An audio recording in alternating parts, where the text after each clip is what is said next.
Bismillahirrahmanirrahim. Assalamualaikum warahmatullahi wabarakatuh. Cara-cara untuk istiqamah. Pertama, apa itu istiqamah? Istiqamah itu dari kata qamah ditambah ista. Qamah itu asalnya tegak, lurus, sempurna. Kalau ditambah ista, kata ista dalam bahasa Arab menunjuk pada usaha atau keinginan untuk mewujudkan sesuatu. Bisa berarti permintaan atau usaha untuk mewujudkan sesuatu. Misal, kalau wujudnya permintaan, antum pernah dengar kalimat istighfar? Istighfar itu dari kata ghafara, artinya ampunan. Al-ghufru.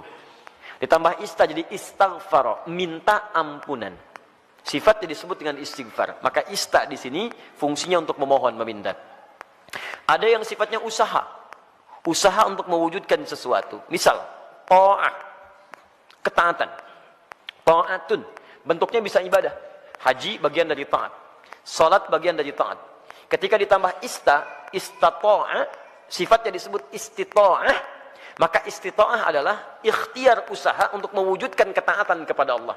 Kalau dikaitkan dengan haji, artinya usaha agar bisa mewujudkan haji yang diharapkan. Ikhtiar agar bisa berhaji, singkatnya demikian. Maka disebut dengan istita'ah. Ketika Allah misalnya sampaikan man istata'a ilaihi sabila, haji itu disebutkan istata'a. Ingat, terjemahan yang paling tepat bukan diterjemahkan dengan mampu, tapi berusaha untuk mampu. Kalau diterjemahkan dengan mampu berarti terbatas pada kalangan tertentu. Tapi kalau berusaha untuk mampu, artinya setiap kita punya peluang untuk mewujudkannya. Tergantung mau usaha atau tidak, itu poinnya. Was, hati-hati dalam menerjemahkan sesuatu ya. Kadang-kadang setiap huruf bahkan harakat itu bisa memberikan makna tersendiri. Ya, antum simpulkan, saya belum istita'ah, kenapa? Belum ada harta. Betapa banyak orang kaya yang belum bisa berhaji. Dan tidak sedikit orang-orang yang dipandang tidak mampu dengan hartanya, justru dia berangkat dalam haji. Itu luar biasa. Jadi ketika antum mau mewujudkan haji atau ibadah dengan baik, tambahkan ista, iringi dengan ikhtiar untuk mewujudkannya. Seorang gadis cilik namanya Naura pernah menulis surat kepada kami. Ya, dan saya menangis membaca itu dalam kamar hotel, dan saya mendoakan kepada Allah supaya diwujudkan cita-citanya. Ustaz Adi, saya Naura, kelas 4 SD, baru hafal 4 juz ya Ustaz Adi. Mohon doakan saya agar bisa menjadi penghafal Quran. Saya ingin jadi hafid, ingin memberikan mahkota di kepala orang tua saya. Mohon doakan Ustaz Adi, semoga saya sekeluarga bisa umrah bersama Ustaz, haji ke Baitullah. Masya Allah. Saya diam, saya menangis. Dan saya bermohon kepada Allah agar menerima bagian dari doa dinda itu. Anak kecil polos menulis dengan guratan tangannya. Tahu apa yang terjadi? Dia cuma menuliskan kalimat, tapi kalimatnya sampai menggetarkan arsy.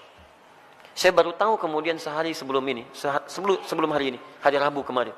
Kalau doanya sudah dijawab oleh Allah jauh sebelumnya. Dari mana doanya?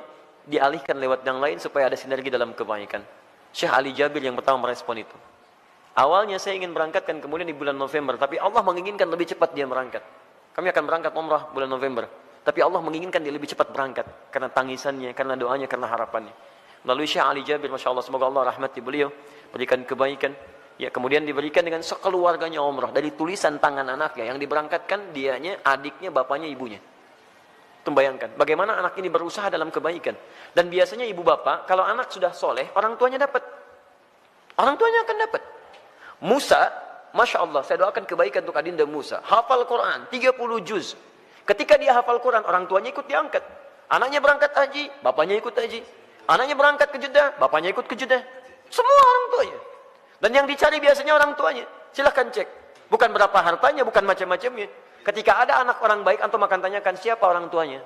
Silahkan cek. Makanya dalam ilmu hadis, ketika ada hadis diriwayatkan oleh seorang anak, maka nama anak akan dihilangkan, tapi dilekatkan pada bapaknya. Abdullah bin Abbas, nama aslinya Abdullah, bapaknya Abbas. Ketika ada hadis riwayat Abdullah bin Abbas, kalimat Abdullahnya dibuang. Disingkat jadi Ibnu Abbas, anaknya Abbas. Ingin menunjukkan karena Abdullah jadi baik karena peran bapaknya. Abdullah bin Umar, anaknya Umar, disebut Ibnu Umar. Silakan. Abdullah bin Amr bin As, dihilangkan Abdullahnya, disingkat Ibnu Amr bin As. Kenapa? Ingin menunjukkan bahwa ada peran orang tua di dalamnya. Jadi kalau antum ingin anaknya soleh, orang tuanya soleh duluan. Soleh duluan. Dalam bentuk sikap ya, bukan bentuk nama. Ustaz, nama saya soleh, istri saya solihah. Kenapa anak saya belum begitu? Antum belum diwujudkan dalam bentuk ikhtiar. Itu masalahnya. Jelas ya? Di teman-teman, ayo masukkan nilainya ke situ, hadirkan ke situ, ikhtiar kita, dan insya Allah ada kebaikan di dalamnya. Yang paling menarik sekarang istiqamah. Istiqamah dari kata qamah. Qamah itu tegak, lurus, sempurna. Kalau semua ibadah diawali dengan kata qamah, itu artinya ibadah itu ditunaikan dengan sempurna. Turunannya aqama yuqimu iqamah. Iqamatun selalu disingkat dengan qamah, yang nyingkat orang Indonesia. Semua kalimat salat dibuka dengan kata iqamah yang menunjuk pada ibadah. Alladzina yuqimunas shalah wa aqimus shalah, aqimis shalah. Rata-rata dibuka dengan demikian. Lihat baik-baik. Kalau antum ingin menunaikan ibadah dengan sempurna, kan tidak langsung sempurna seketika. Apakah ketika Anda tahajud, misalnya malam ini bangun jam 3, tahajud jam 3 lewat 20, karena 20 menit siap-siap. Apakah mohon maaf, malam selanjutnya akan bangun di jam yang sama? Belum tentu. Walaupun alarm dipasang dengan situasi yang sama, 2.15, 2.30, 2.45. Alarm pertama mematikan alarm kedua, alarm kedua matikan alarm ketiga, alarm ketiga masih nundutan, ya kan? Menunggu jam 3 tiba. Nih, hari pertama bisa pas jam 3, tapi hari kedua belum tentu. Ya, hari kedua sama bangun, tapi informasi lebih dahsyat sampai kepada kita. Begitu mau ngambil air wudhu, BBM bunyi, ping, setan masuk kemudian ke hati kita. Baca dulu daripada penasaran. Begitu dibaca, Masya Allah, MU melawan Manchester City. Waduh, pertemuan dua pelatih klasik antara Pep Guardiola dengan Jose Mourinho. Sekarang poinnya cuma beda 2, karena kemarin MU dia seri ya skornya, kemudian Manchester City menang, skornya cukup telak, 7-2 dia menang kemarin itu. Masya Allah, sekarang akan pertemuan menentukan. Kalau MU menang maka juara dia, poinnya 1 bedanya. Kalau Manchester City menang, poinnya beda 5. Wah, luar biasa. Terus orang ini suka bola lagi, itu yang masalah. Saya nggak pernah nonton teman-teman, tapi kalau saya katakan saya nggak nonton, buang-buang waktu. Tapi saya kalau ditanya, insya Allah bisa jawab. Ya, itu. Ya. Saya tahu Ancelotti dipecat, saya tahu. Ya, Ancelotti dipecat di Bayern Munchen. Ya, karena kemarin dia kalah juga. Ya, 3-0 kalah di Liga Champions. Ya, kemudian langsung seketika dipecat. Nanti isunya akan digantikan oleh Jurgen Klopp. Jurgen Klopp sedang melatih Liverpool sekarang. Ya, isunya musim ini dia akan selesai dan pindah lagi ke Bayern Munchen. Dia sebelumnya di Borussia Dortmund. Borussia Dortmund itu lawannya, ya, rivalnya adalah Bayern Munchen. Saya hafal itu. Udah. Sudah sini. Tapi sekali lagi saya nggak nonton. Ini 3.20. Antum berusaha ngatasi gangguan ini, berusaha untuk konsisten sempurna sesuai waktu dan keadaannya. Berusaha tambah ista. Dengan qamah. Disatukan jadi istaqama, yastaqimu, sifatnya disebut dengan istiqamah. Jadi istiqamah itu artinya usaha untuk konsisten dalam kebaikan atau ketaatan. Usaha untuk konsisten menunaikan ketaatan.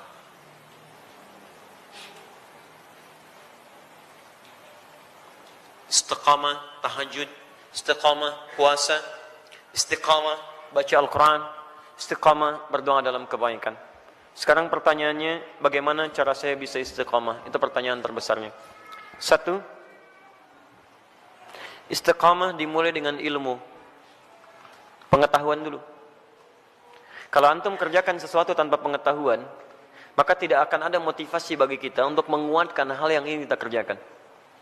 Bahkan Nabi SAW pun ketika akan diangkat menjadi Rasul, kemudian diberikan tugas beliau untuk berdakwah, itu jedanya 5 tahun sampai berdakwah, dan dari jeda itu diberikan dulu bekal pengetahuan. Apa ayat yang turun kepada beliau? Pertama kali wahyu pertama turun, Iqra. Diminta belajar dulu. Belajar. Baru kemudian setelah turun pengetahuan yang cukup, baru 5 tahun setelah itu, 615 Masehi, diberikanlah tugas kemudian dengan turunnya Quran surah ke-74, Al-Mudaththir, untuk berdakwah secara terang-terangan. Nah sekarang antum ingin istiqomah di bidang apa? Misal antum pilih dulu, saya ingin istiqomah satu-satu lah, gak usah semuanya. Misal, saya mau istiqomah dalam sholat dulu. Maka sebelum antum tunaikan ibadahnya, antum keluarkan dulu hadis-hadis, ayat-ayat dari Al-Quran, hadis dari Nabi, petunjuk sholat yang benar. Kalau antum tidak keluarkan ini, nanti antum akan istiqomah pada yang salah. Karena boleh jadi antum sholat dengan cara yang keliru. Salah takbirnya, kemudian salah rukunya, salah sujudnya, maka turunkan kemudian pengetahuannya untuk memudahkan kita dalam menunaikannya. 1. Yang kedua, keluarkan kemudian motivasi-motivasi positifnya. Ya, keutamaannya. Keutamaan itu untuk selalu memotivasi kita kala kita sedang menurun, ya, dalam mengerjakan amal soleh yang dimaksudkan. Misal, itu boleh dituliskan. Saya ingin tunaikan tahajud, ingin istiqamah. Antum keluarkan keutamaan tahajud, tuliskan. Ada 4 keutamaan tahajud dalam Al-Quran. Quran surah 17 ayat 79 sampai dengan 81. Paling kiri sebelah atas. 1, mengangkat karir di tempat terbaik. Asa ayyab'atsaka rabbuka maqama mahmuda. 2, mendapat bimbingan Allah saat menjalani aktivitas. Wa rabbi adkhilni mudkhala sidqin. 3, mendapat bimbingan Allah keluar dari kesulitan. Wa akhrijni mukhraja sidqin. 4, mendapat perlindungan dari Allah ketika diganggu oleh orang lain, langsung tanpa perantara. Waj'alni min ladunka sultanan nasira. Demi Allah saya katakan ya, saya mohon kepada antum, kalau masih punya banyak tugas, pekerjaan macam-macam tuh jangan tinggalkan tahajud. Walaupun cuma 2 rakaat, witirnya 1 rakaat. Jangan tinggalkan. Kalau antum konsisten, maka nilai-nilai kebaikan akan Allah berikan. Supaya jadi motivasi, antum tuliskan itu. Tempelkan di samping kanan, di dinding tembok kita mau tidur itu, sampaikan sebelah kanan. Tempelkan. Di begitu antum mau tidur, antum bisa melihat itu. Dalam keadaan lupa pun ketika antum melihat itu, antum bisa termotivasi untuk bangun di malam harinya. Kalau bisa tambahkan kalimat di bawahnya. Ya, tambahkan kalimat di bawahnya. Apa kamu merasa sudah ada jaminan surga? Nabi aja ahli surga, tahajud. Kamu bukan nabi, bukan rasul, bukan ahli surga, gak mau tahajud. Apakah kamu masih sehat sampai malam ini? Tuliskan. Sampaikan. Dibuat kalimat-kalimat, quote-quote yang indah untuk memotivasi kita ibadah. Ayo. Non-muslim aja punya quote untuk kehidupan mereka. Masa urusan akhirat kita nggak punya quote yang baik? Hadirkan. Kita antum tuliskan, jadi motivasi. 2, 3. 3, di 1 pelajari dengan ilmu, 2 keluarkan keutamaannya, 3, hadirkan ancaman-ancaman Allah saat antum menyimpang dari amal soleh yang tengah dikerjakan. Ancamannya. Misal, tadi ingin meningkatkan sholat, dimulai dengan sholat fardu. Terus tiba-tiba terfikir untuk mengabaikan sholat. Karena ada proyek, terus tunda-tunda sholat, kan? Karena ada proyek tertentu, sampai Jumatan ditinggalkan. Untuk mengumpulkan dunia. Maka antum boleh keluarkan ancaman Allah pada yang seperti itu. Supaya tetap memacu kita, supaya bisa istiqamah. Misal, keluarkan Quran surah Al-Humazah. Ya, wailul likulli humazatin lumazah. Celaka bagi para pengumpat. Itu terjemahan mushaf. Tapi kalau kita terjemahkan dengan terjemah yang menggunakan nilai bahasa, ya ada balaghah, ada nahwu, ada saraf ya. Setiap yang ada taknya menunjuk pada perempuan. Ya, kalau kita hadirkan sekarang, celakalah bagi para sosialita yang tukang gosip. Ya, perempuan-perempuan yang senang bergosip. Alladzi jama'a mala wa addada. Ini agak unik. Biasanya kalau tak pasangannya dengan allati, tapi ini menggunakan alladzi. Alladzi menunjuk pada laki-laki bukan perempuan. Istrinya suka gosip, laki-lakinya, suaminya suka mengumpulkan harta. Di suami sibuk dalam bekerja, istrinya sibuk menggunakan harta suami untuk kumpul-kumpul, cuman gosip dan sebagainya. Lihat, alladzi jama'a mala wa addada. Yang suaminya sibuk dalam bekerja, cuman ngitung-ngitung hasil aja. Keuntungan sekian, ini sekian, ini sekian. Mama, ini yang kita dapatkan begini-begini. Ya Pak, besok Mama pakai untuk pertemuannya Pak, arisan. Itu kan cuma begitu. Berangkat, ngobrolin orang begini, macam-macam. Jadi habis di situ aja. Suaminya berangkat gelap, pulang gelap, berangkat lagi macam-macam. Gak ada kenikmatan dalam kehidupannya. Lihat, yahsabu anna malahu akhlada. Dia kira harta itu bisa membuat kekal di dalam kebahagiaannya. Perhatikan, sampai sholat ditinggalkan. Jumatan diabaikan. Karena ada orang yang berusaha meninggalkan, menukar akhirat itu untuk dunia yang semata. Ya, Quran surah ke-62, ayat ke-11, paling kiri sebelah atas. Wa idza ra'au tijaratan aw lahwan infaddu ilaiha fatarakuka qa'imah. Qul ma 'indallahi khairum minallahi wa minat tijarah. Ada sementara orang yang ketika engkau berkhutbah Muhammad, tiba-tiba maaf, dia meninggalkan engkau sendirian berkhutbah, dia kejar kemudian kafilah-kafilah dagang itu. Ayat ini turun, ini sebagai pelajaran karena dulu di awal masa Islam, awal Jumatan, Nabi sedang khutbah, tiba-tiba muncul kafilah dagang. Diskon besar, 90%, 90% lewat tuh, samping masjid.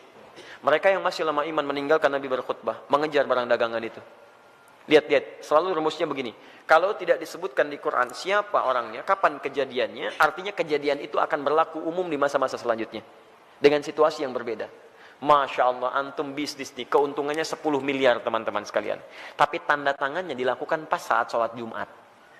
Pilih mana antum? Ngejar proyek 10 miliar, atau antum Jumatan dulu baru kemudian kejar proyek itu? Pilih mana? Pas tanda tangannya waktu Jumat. Yang kalau dalam ikhtiar manusia, maaf, ikut Jumat dulu lewat proyek ini. Ambil proyeknya, tertinggal Jumatnya. Pilih mana? Ikut Jumat atau ambil proyek. Dan tidak ada pilihan yang ketiga. Ikut Jumat dapat 10 miliar. Nggak ada. Nggak usah maksa antum, di sini saya tegas. Waktu kita terbatas.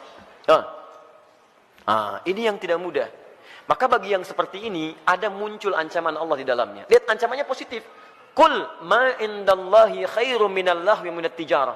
Katakan Muhammad pada orang-orang yang masih senang dengan yang seperti itu, menukar akhirat dengan dunianya, atau hanya senda gurau aja, canda dia dengan yang seperti itu, cuman canda aja. Allah sudah siapkan ganti yang terbaik untuk dia. Apa alasan paling logisnya? Wallahu khairur razikin, saya yang tentukan rezekinya. Ayo kamu ikut ke sana, saya buat kecelakaan di jalan. Ayo kamu dapatkan itu, maut sudah menanti kamu sekarang. Jumat tidak dapat, harta nggak diperoleh. Mau apa kamu? Kalau dia mau datang dulu, saya ganti dengan yang lebih baik. Dia dapatkan proyeknya, dia dapatkan ketenangannya. Diberikan yang terbaik. Tapi kalau antum paksa tinggalkan itu, maka ayat diteruskan. Yahsabu anna malahu akhlada. Kalla layumbadanna fil hutamah. Bagi orang yang rela meninggalkan ibadahnya, hanya untuk urusan dunianya, dunia dibagi dua. Tijarah untuk bisnis, lahwun untuk yang tidak bermanfaat. Ninggalin tahajud cuma untuk sekedar nonton-nonton yang tidak jelas. Ninggalin sholat hanya untuk sekedar nonton-nonton yang tidak jelas. Ada konser, ayo lewat. Isanya, maghribnya, ayo lewat. Silahkan. Beli tiket, beli ini, beli itu, ayo. Ada yang joget-joget, ada yang macam, ada yang mabuk ini itu. Dia itu lahwun namanya. Dia kira akan abadi dengan keadaannya. Lihat baik-baik. Saya siapkan neraka spesial, namanya Hutamah. Wa ma adraka mal Hutamah? Tahukah engkau apa tipikal neraka spesial Hutamah itu? Narullahil muqadah. Neraka itu spesial karena akan dibuat membakar dari ujung sampai dengan kedalamannya. Lihat. Allati tattali'u 'alal afidah, sampai dengan ke otak yang paling dalam. Innaha 'alaihim mu'sadah, kalau dia enggak berubah, dia neraka itu mengintai menunggu. Kamu cepat pulang ya, saya tunggu. Cepat pulang, saya tunggu. Fi amadim mumaddadah, dan dia tidak dibiarkan tapi terikat secara singkat. Orang yang hidupnya mau meninggalkan ibadah hanya untuk urusan dunia, maka di nerakanya nanti, di neraka gambaran singkatnya, itu akan diikat begini. Bukan dilepas. Karena nanti ada orang di neraka yang biasa itu dilepaskan. Begitu haus dia ngambil air, airnya dari timah, ambil. Mau makan, makannya dari duri. La yusminu wa la yughni min ju'. Ayo ambil dan sebagainya. Tapi yang ini enggak punya kesempatan, diikat begini. Cara membakarnya, kalau yang lain apinya langsung, kalau ini tidak. Dari ujung kaki seperti dilas. Sampai dalamnya matang. Dan ini tidak akan pernah naik kalau belum matang. Awas, matang dulu. Begitu sudah matang naik, yang ini sembuh, ini matang dulu. Sampai ke ujung akal yang paling dalam, al-afidah. Afidah itu jamak dari fuad. Yang menentukan, yang merancang kegiatan kita. Seakan-akan Allah katakan begini, ini isi otak kamu ini apa sih? Yang lain masih mikir sholat, baca Al-Quran, macam-macam. Otak kamu ini lagi. Maksiat lagi. Sampai meninggalkan ibadah, saya bakar sampai ke otak yang paling dalamnya. Supaya nampak isi otak kamu ini apa. Terus, dan diikat.